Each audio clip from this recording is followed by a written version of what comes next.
Hello students, science class and GK में आप सभी का स्वागत है। तो स्टूडेंट्स, आज अपन यहाँ पर मात्रक कोष्टिका के प्रकारों के बारे में पढ़ने वाले हैं। किसके बारे में? मात्रक कोष्टिका के प्रकारों के बारे में। आपको पता है मात्रक कोष्टिका के प्रकारों के बारे में तो अपन पहले भी पढ़ चुके हैं, फिर यहाँ पर क्यों पढ़ रहे हैं वापस, तो वो समझाओ मुझे। तो देखिए, अपन ने जो पहले पढ़ा था वो पहले क्या था, वो पहले यहाँ पर अपने मात्रक कोष्टिका के प्रकार, घनीय मात्रक कोष्टिका के प्रकार पढ़े थे। किसके? एक बार बता देता हूँ, घनीय मात्रक कोष्टिका के प्रकार पढ़े थे, क्योंकि इस चैप्टर के अंदर अपन घनीय मात्रक कोष्टिका को ही पढ़ने वाले हैं। लेकिन यहाँ पर मैं क्या पढ़ाने वाला हूँ, यहाँ पर मात्रक कोष्टिका की आकृति के आधार पर, क्या, मात्रक कोष्टिका के आकृति के आधार पर इसके प्रकार को बताने वाला हूँ। तो मात्रक कोष्टिका की आकृति के आधार पर मात्रक कोष्टिका कितने प्रकार की होती है? तो 7 प्रकार की होती है। कौन कौन सी होती है? घनीय, सेकंड नंबर पे चतुष्फलकीय, विषम नताक्ष, एक नताक्ष, त्रिकोणीय, षटकोणीय, और फाइनली अपने पास नीचे दे रखी है त्रिनताक्ष। क्या? त्रिनताक्ष। ठीक है, तो ये अपने पास 7 एकक कोष्टिका दी हुई है। किसके आधार पर? आकृति के आधार पर। अब देखिए, एकक कोष्टिका, एक एकक कोष्टिका के बारे में इजी वे में जान लेते हैं। तो उसको जानने से पहले कुछ इंट्रोडक्शन मैं आपको बता देना चाहता हूँ। क्या इंट्रोडक्शन? कल वाली एकक कोष्टिका आपने पढ़ा है, आई थिंक 100% आपने पढ़ा होगा। ठीक है, तो उस एकक कोष्टिका के अंदर मैंने आपको क्या बताया था? उस एकक कोष्टिका के अंदर मैंने आपको क्या बताया था?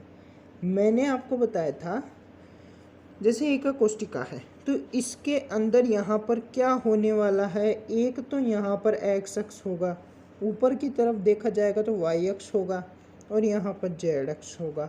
ठीक है, उसके बाद मैंने आपको बता दिया था कि जो ये एक्स अक्ष के अकॉर्डिंग इस भुजा को ए, वाई अक्ष के अकॉर्डिंग इस भुजा को बी, और जेड अक्ष के अकॉर्डिंग इस भुजा को सी कहने वाले हैं। ए और बी के मध्य गामा कोण बनेगा, और सी एंड ए के मध्य बीटा कोण बनने वाला था, और बी और सी के मध्य अल्फा कोण बनने वाला है। ठीक है, तो ये जानकारी मैंने कल वाले वीडियो में आपको दी थी। ठीक है, तो ये जानकारी आपको होना बहुत इम्पोर्टेंट है। इस चैप्टर में वैसे तो अपन घनीय एकक कोष्टिका के बारे में ही पढ़ेंगे। किसके? घनीय एकक कोष्टिका के बारे में ही पढ़ेंगे, लेकिन अन्य आकृति की एकक कोष्टिकाओं को जानना भी जरूरी है। ठीक है, अन्य आकृति की एकक कोष्टिकाओं को जानना भी जरूरी है। इस चैप्टर का ही पार्ट और एनसीईआरटी बुक में दिया गया है, जो कि ये है। ठीक है, अब एक एक करके इसके बारे में जान लेते हैं। सबसे पहले यहाँ पे घनीय एकक कोष्टिका के बारे में बताया गया है कि घनीय एकक कोष्टिका कौन सी है। तो यहाँ पर आपको मैं बता दूँ भुजा, उसके बाद यहाँ पर उसको एक कोण, और उन भुजाओं के उनके एग्जाम्पल यहाँ पे दिए गए हैं।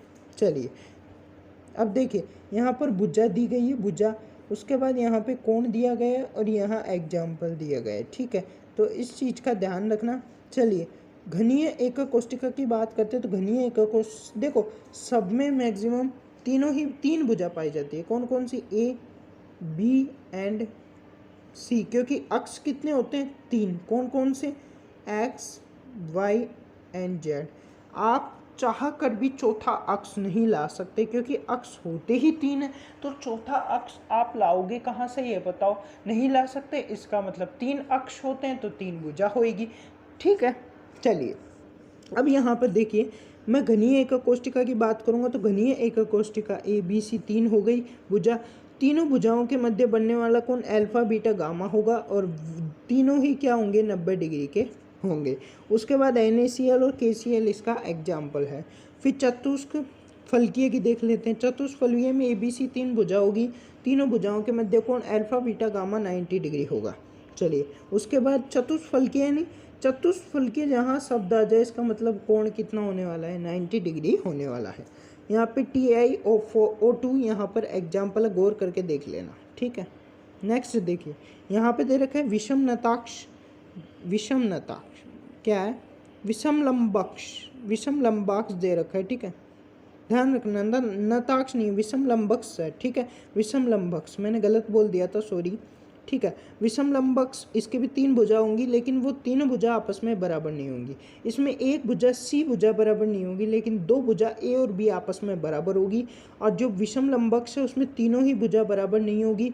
और कोण की बात करूँ तो अल्फा बीटा गामा जो हमारे पास कोण होंगे उसकी बात यहाँ पे करूँगा तो वो तीनों ही आपस में बराबर होंगे, समझ गए होंगे आप, ठीक है। आगे देखिए एग्जाम्पल, के एन क्या दे रखा है, KNO3 यानी पोटेशियम नाइट्रोक्साइड, ठीक है, नाइट्रेट बोल दो चाहे। उसके बाद है यहाँ पे B4NO2। फटाफट देख लेते हैं। एक नयताक्ष, चौथे नंबर का एक नयताक्ष, एक नयताक्ष में तीनों ही भुजा आपस में बराबर नहीं होंगी। इसका ध्यान रखना, ये यहाँ पे बराबर नहीं है, ठीक है, ये यहाँ पे बराबर नहीं है, 1 2 तीनों ही बराबर नहीं है। यहाँ विषम नताक्ष में तीनों ही बराबर नहीं है, जरा गौर फरमाओ। विषम नताक्ष में तीनों ही बराबर नहीं है, जरा गौर फरमाओ, यहाँ पे तीनों ही बराबर नहीं है, ठीक है। लेकिन कोण तीनों बराबर होंगे और 90 डिग्री होंगे, ठीक है। कोण तीनों बराबर होंगे, 90 डिग्री होंगे। एक नताक्ष की बात कर रहे थे, तीनों भुजा ही बराबर नहीं होगी। उसके बाद कोण की बात करें तो अल्फा गामा 90 डिग्री होंगे, और यहाँ पे जो बीटा है वो 90 डिग्री नहीं होगा। चलिए एग्जाम्पल देख लीजिए, NO2SO4 10H2O। चलिए 5th नंबर का देखिए, त्रिकोणीय। त्रिकोणीय ABC तीनों ही जो भुजा है वो आपस में बराबर है, तीनों भुजा बराबर है, यानी अल्फा बीटा गामा तीनों बराबर होंगे, लेकिन 90 डिग्री नहीं होगा। अल्फा बीटा गामा तीनों भुजाएं बराबर है और इनके मध्य जो कोण है वो भी बराबर होगा, लेकिन यहाँ पे ध्यान रखना वो जो कोण है वो 90 नहीं होगा। अब देखो त्रिकोणीय यानी त्रिभुज जैसी संरचना की यहाँ पर बात कर रहे हैं, बात की जा रही है त्रिभुज जैसी संरचना की, यानी त्रिभुज कौन सा हो सकता है, समबाहु त्रिभुज हो सकता है। तीनों कोण समान है, यानी कोण कितना हो जाएगा 60 डिग्री, तो 60 डिग्री ध्यान रखना। चलिए एग्जाम्पल इसके नहीं दिए हुए हैं यहाँ। उसके बाद देखो यहाँ पे षटकोणीय की बात करूँगा। षटकोणीय की जो एक भुजा है वो बराबर नहीं होगी, सी वाली, बाकी 2 बराबर होगी। और यहाँ पे कोण की बात करूँ तो अल्फा और बीटा 90 होंगे, और यहाँ पे जो गामा है वो 90 नहीं होगा, वो 120 होगा। कितना होगा 120 होगा। यहाँ पे एग्जाम्पल ग्रेफाइट है। और फाइनली यहाँ पे दे रखा है त्रिनताक्ष। त्रिनताक्ष की तीनों भुजाएं बराबर नहीं होंगी, ध्यान रखना। और उसके बाद अल्फा बीटा गामा तीनों ही आपस में बराबर नहीं होंगे और 90 भी नहीं होगा। फाइनली ये एग्जाम्पल दे रखा है K2, देख लीजिए, मैं जूम कर देता हूँ आराम से। K2Cr2O7 ये ऑक्सीकारक भी है, ठीक है। ऑर्गेनिक केमिस्ट्री में मैं आपको पढ़ाने वाला हूँ। और यहाँ पे देखिए H3BO3 ये अपने पास एग्जाम्पल है। तो ये अपने पास 7 हो गए, कौन से हो गए, किसके आधार पे हो गए, तो ध्यान रखना इसका कि आकार के आधार पर, आकार के आधार पर, आकार के आधार पर क्या हो गए, एकक कोष्ठिका के प्रकार, एकक कोष्ठिका, एकक कोष्ठिका के प्रकार। आकार के आधार पर एकक कोष्ठिका के क्या हो गए, यहाँ पे प्रकार हो गए। चलिए नेक्स्ट चलते हैं। नेक्स्ट देखिए यहाँ पे मात्रक कोष्ठिका के कणों की संख्या, यानी अब बात करेंगे मात्रक कोष्ठिका में कणों की संख्या। एक तो सरल मात्रक कोष्ठिका, एक यहाँ पे देखिए फलक केंद्रीय मात्रक कोष्ठिका, और नेक्स्ट अपने को दी हुई है यहाँ पे कौन सी, ध्यान रखना है यहाँ पे अपने को नेक्स्ट दी हुई, 1 मिनट या हटे तो बताऊँ, काय केंद्रीय मात्रक कोष्ठिका। चलिए देखिए कणों की बात करूँ तो कणों की क्या बात करना चाहता हूँ मैं, यहाँ पे कणों की बात करना चाहता हूँ कि ये जो मात्रक कोष्ठिका आपके सामने दी हुई है कि ये मात्रक कोष्ठिका कितने कणों से मिलकर बनी है, कितने अवयवी कणों से मिलकर बनी है, ये मात्रक कोष्ठिका कितने कणों से मिलकर बनी है, और नेक्स्ट वाली जो दी हुई है, नेक्स्ट वाली जो दी हुई वो कितने कणों से मिलकर बनी है। तो सबसे पहले बात करेंगे यहाँ पे क्या, सरल एकक कोष्ठिका, फिर उसके बाद यहाँ पे देखिए फलक केंद्रीय एकक कोष्ठिका के बारे में। चलिए स्टार्ट करते हैं। देखिए यहाँ पर मैं बात करूँगा एकक कोष्ठिका के बारे में। तो देखिए घनीय एकक कोष्ठिका हमारे पास क्या है, एक घन है, क्या है, एक घन। इस घन के आसपास और कितने घन बनाए जा सकते हैं, तो बताइए। तो 6 घन और बनाए जा सकते हैं जो कि इससे क्या हो, अटैच में हो। कैसे, मैं बताता हूँ आपको। ये देखिए यहाँ पे देखिए, एक ये इसमें कितने फलक होते हैं, फलक की मैं बात कर रहा हूँ कि कितने फलक होंगे, तो फलक कितने होंगे, फलक कितने होंगे, 6 फलक होंगे। बिल्कुल सही बात है। कितने फलक हो जाएंगे, 6 फलक हो जाएंगे। अब देखिए इसके अंदर ये वाला जो फलक है, इस फलक से अड़ता हुआ एक और क्या बनाया जा सकता है, इस फलक से टच करता हुआ एक और इसके पास क्या बनाया जा सकता है, एकक कोष्टिका बनाई जा सकती है। क्या, एकक कोष्टिका या मात्रक कोष्टिका भी इसको कहते हैं। ठीक है, तो ध्यान रखना एकक कोष्टिका इसके टच करते हुए बनाई जा सकती है। नेक्स्ट, इसके ऊपर वाले फलक से टच करते हुए एक और मात्रक कोष्टिका बनाई जा सकती है। मात्रक बोलो चाहे एकक बोलो, एक ही बात है। एक इसके बगल वाले इस वाले साइड एकक कोष्टिका इससे टच करती हुई बनाई जा सकती है। ठीक है, मात्रक लिख रहा हूँ मैं। ठीक है, मात्रक, मात्रक ध्यान रखना। एक एकक कोष्टिका इस वाले फलक से टच करते हुए बनाई जा सकती है, इस वाले फलक से, मात्रक को। और एक एकक कोष्टिका इसके नीचे वाले फलक से टच करते हुए बनाई जा सकती है, और एक एकक कोष्टिका इसके पीछे वाले फलक से टच करते हुए बनाई जा सकती है।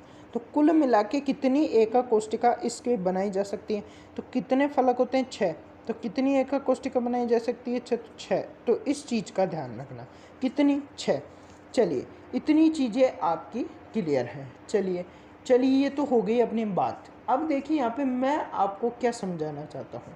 मैं आपको समझाना चाहता हूँ कि मान लीजिए ये क्या है, एक कमरा है। क्या है, एक कमरा। इस कमरे के पीछे भी एक और कमरा है, और उसके बगल में यहाँ पर भी पीछे की तरफ, ठीक है, यहाँ पर भी एक और कमरा है। ठीक है, इस चीज़ का ध्यान रखना। यहाँ पर भी क्या है, एक और कमरा है। यानी एक कमरा तो यहाँ पर है ही है, एक कमरा तो यहाँ पर है ही है, साथ में एक कमरा यहाँ पर है। इसी तरह एक कमरा यहाँ पर भी है, इसी तरह एक कमरा यहाँ पर भी है। ठीक है, तो कुल मिला के पीछे की तरफ कितने कमरे हो गए, 3 कमरे। इस जो एकक कोष्टिका है इसके आसपास पीछे की तरफ कितने कमरे हो गए, तो 3 कमरे हो गए। चलिए, अब यहाँ पे नेक्स्ट बात करूँगा मैं। नेक्स्ट देखो यहाँ पे, नेक्स्ट अब इसके बगल में यहाँ पर एक मिनट, सॉरी, अब इसके बगल में यहाँ पर, एक मिनट, थोड़ा सा इसको मिटा देता हूँ।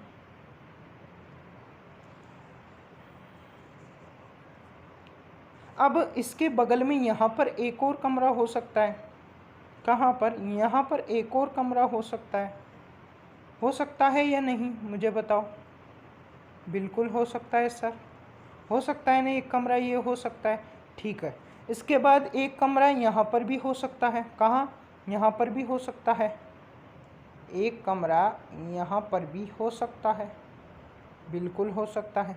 चलिए, उसके बाद यहाँ पर ऊपर देखिए, इधर भी 3 कमरे हो सकते हैं इसके। देखिए पीछे कितने हैं, 3, 1, 2 और 3। ठीक है, पीछे कितने कमरे हैं, 3 कमरे हैं। आगे कितने हो जाएंगे, आगे भी 3 कमरे हो जाएंगे। ठीक है, आगे भी कितने हो जाएंगे, 3 कमरे हो जाएंगे। जैसा कि मैं बना ही देता हूँ आपको, आगे भी 3 कमरे हो जाएंगे।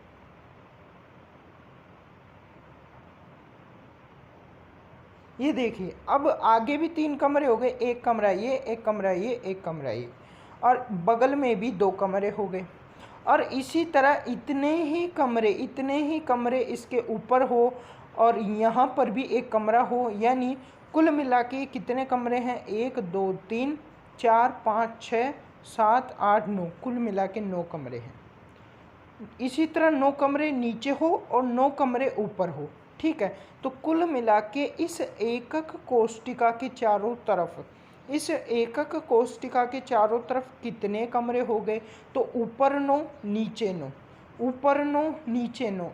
ठीक है, तो कितने हो गए, ऊपर 9 नीचे 9, तो यहाँ पर हो गए, एक मिनट, ऊपर भी 9 हो गए, नीचे भी 9 हो गए। ठीक है, तो यहाँ पर हो गए अपने 18 हो गए लगभग, है ना, 9 दूनी 18। और उसके बाद यहाँ पर 8 हो गए इसके आसपास, प्लस 8 कर दो, तो यहाँ पर हो जाएंगे अपने टोटल कितने हो जाएंगे, 26 कमरे हो जाएंगे। कितने, 26। चलिए, अब आप ये फॉर्मेट तो समझ चुके हो कि इस एकक कोष्टिका के चारों तरफ कितने कमरे हो जाएंगे, 26 हो जाएंगे। चलिए अब मैं इसको मिटा दे रहा हूँ, है ना, मैं इसको मिटा दे रहा हूँ और अब जो मेरे को समझाना है उस पे आ रहा हूँ मैं सीधे पॉइंट पे। तो जो मेरे को समझाना था वो तो आप समझ गए। ये क्या था, एक क्रिस्टल जालक था, क्रिस्टल जालक समझ लीजिए उसको। अब यहाँ पर ये है अपने पास एकक कोष्टिका और यह एकक कोष्टिका के, ये कौन सी एकक कोष्टिका, ध्यान रखना सरल एकक कोष्टिका है। यानी इसके जो हमारे पास क्या है, इसके हमारे पास चारों कोणों पर क्या है, परमाणु उपस्थित है। चारों कोणों पर क्या है, परमाणु उपस्थित है। चलिए इस चीज़ का ध्यान रखना बड़े विशेष तरीके से। चलिए उसके बाद देखिए यहाँ पर चारों कोणों पर परमाणु उपस्थित है या नहीं, बिल्कुल उपस्थित है। लेकिन अब ये कितने परमाणुओं से मिलकर बना है, कितने अणु से मिलकर, कितने कणों से मिलकर बना है, तो उसकी बात करते हैं। देखिए यहाँ पर अपने पास एक क्या है, मैं सीधा ये जो हमारे पास दिया हुआ है इसको उठाकर यहाँ रख देता हूँ। ये एक कण अपने पास है, ठीक है, एक कण अपने पास है। अब यहाँ पे देखिए ये जो एक कण है, इस एक कण का 4 भागों में बटा हुआ है। यानी ये जो एक कण है, यह एक कण मैक्सिमम 2 भागों में बटा हुआ है। तो ऊपर यानी इसका जो आधा भाग है, आधा भाग वो तो ऊपर की 4 कमरों में आ रहा है, पहली बात तो। और इसका नीचे का जो आधा भाग है वो नीचे के 4 कमरों में आ रहा है। कैसे आ रहा है वो समझाऊंगा मैं, अभी टेंशन मत लो। ऊपर का आधा भाग ऊपर के 4 कमरों में आ रहा है, नीचे का आधा भाग नीचे के 4 कमरों में आ रहा है, ठीक है। उसके बाद देखिए यहाँ पर कैसे आ रहा है, किस तरह आ रहा है वो समझाता हूँ पहले, ठीक है। अब अपने पास मान लीजिए, ओ शिट ये तो मिट गया, कोई बात नहीं, इसको वापस बना लेते हैं ना, वापस बना लेते हैं, 1 मिनट लगेगा। ये अपने पास एकक कोष्टिका है। इस एकक कोष्टिका में अपना ये परमाणु रहा।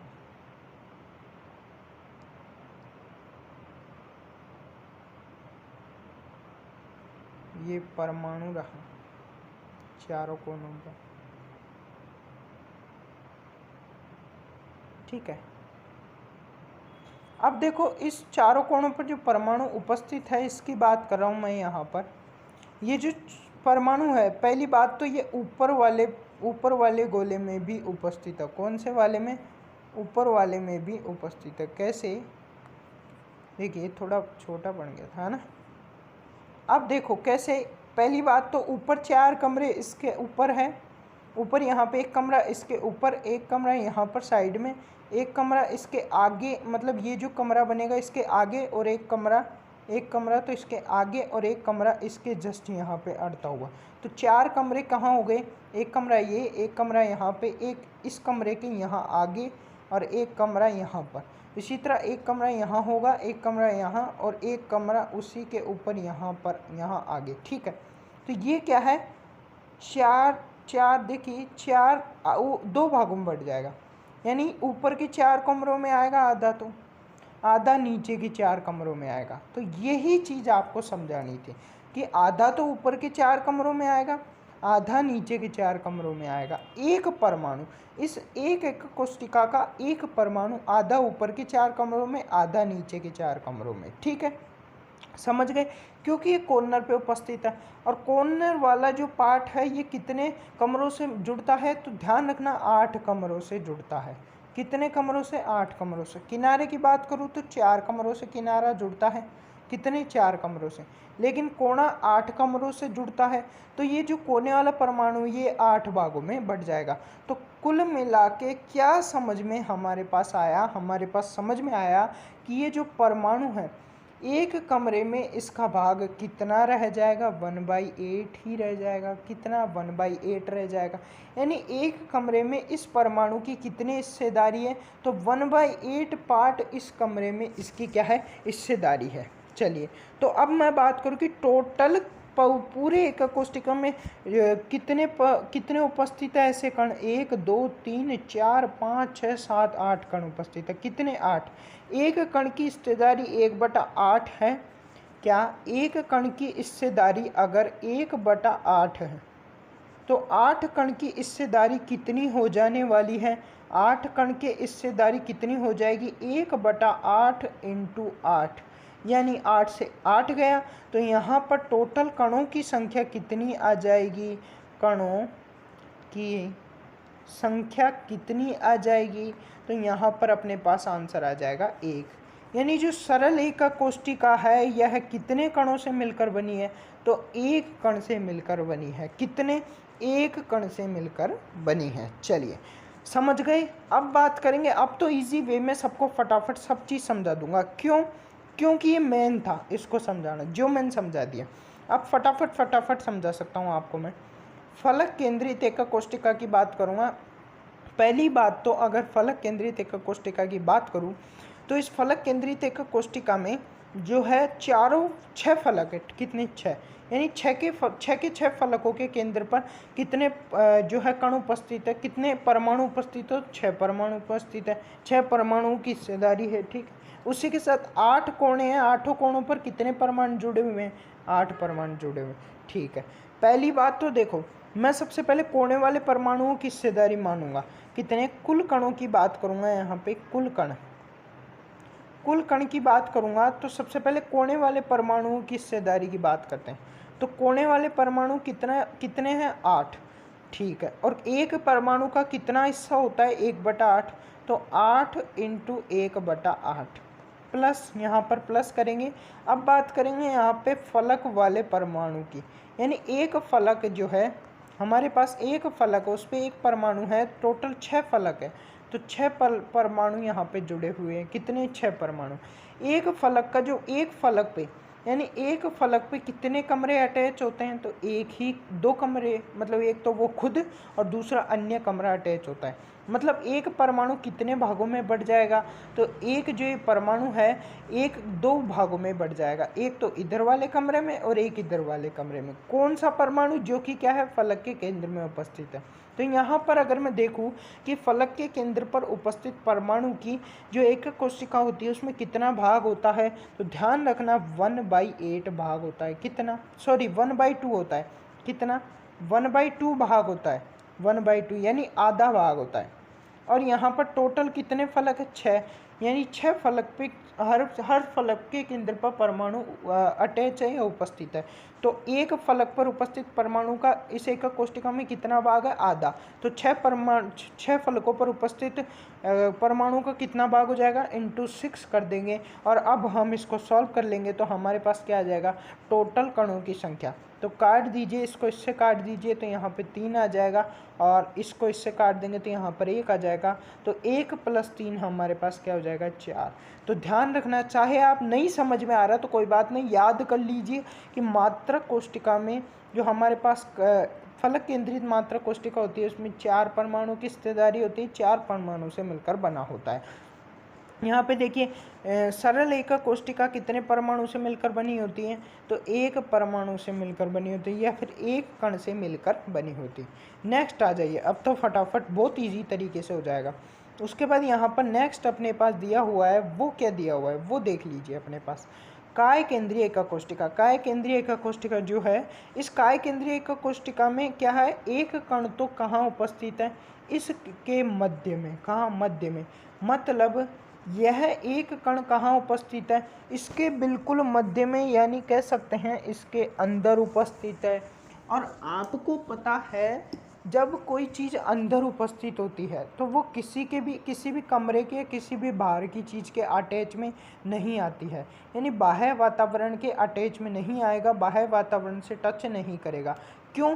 रीज़न क्या है? रीज़न ये क्योंकि ये अंदर उपस्थित है। कहाँ? इसके अंदर उपस्थित है। किसके? इसके अंदर उपस्थित है। मतलब काय केंद्रीय जो परमाणु है, यानी केंद्र का जो परमाणु है एकक कोशिका के केंद्र का, उसकी हिस्सेदारी मानी जाए तो कितनी होगी उसकी हिस्सेदारी, तो पूरा 1 होगा, पूरा 1। क्यों? वो किसी और कमरे के अटैच में नहीं है या किसी और कमरे से उसकी क्या हो रही, हिस्सेदारी नहीं हो रही, क्योंकि वो पूरा का पूरा इस एकक कोष्टिका के अंदर उपस्थित है।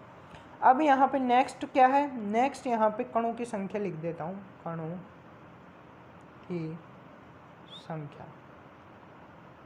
तो एक तो ये हो गया अंदर वाला, ठीक है, प्लस यहाँ पे कोने वाले कितने, कोने वाले का हिस्सा कितना होता है 1/8, एक का यहाँ पे कितने हैं 8, तो मल्टीप्लाई बाय 8, 8 से 8 गया तो टोटल कणों की संख्या कितनी आ गई 2। तो ध्यान रखना इसका आंसर क्या आएगा 2। अब यहाँ पे मैं फटाफट एक चीज़ लिख रहा हूँ, यहाँ साइड में मैं लिख रहा हूँ, साइड में लिख रहा हूँ, ठीक है। तो उसको आप अपने नोट्स में लिख लेना, क्या, सरल मात्रक कोष्टिका, सरल मात्रक कोष्टिका में कितने कणों की हिस्सेदारी हुई, तो ध्यान रखना 1 कण की हिस्सेदारी हुई। चलिए उसके बाद बात करूँगा फलक केंद्रित मात्रक कोष्टिका की कितनी हिस्सेदारी हुई, तो 4 परमाणु की हिस्सेदारी हुई, और 4 परमाणु 4 कणों से मिलकर बनाए। उसके बाद फाइनली लास्ट वाला अपने पास क्या है, काय केंद्रित। काय केंद्रित एकक कोष्टिका में कितने कण हैं 2। तो टोटल क्या आ गया अपने पास, इसको अपने नोट्स में लिख लेना, ठीक है, इसको अपने नोट्स में कॉपी कर लो। आज की क्लास को यहीं समाप्त करते हैं, मिलते हैं आपसे नेक्स्ट क्लास में। Tata bye bye, see you letter.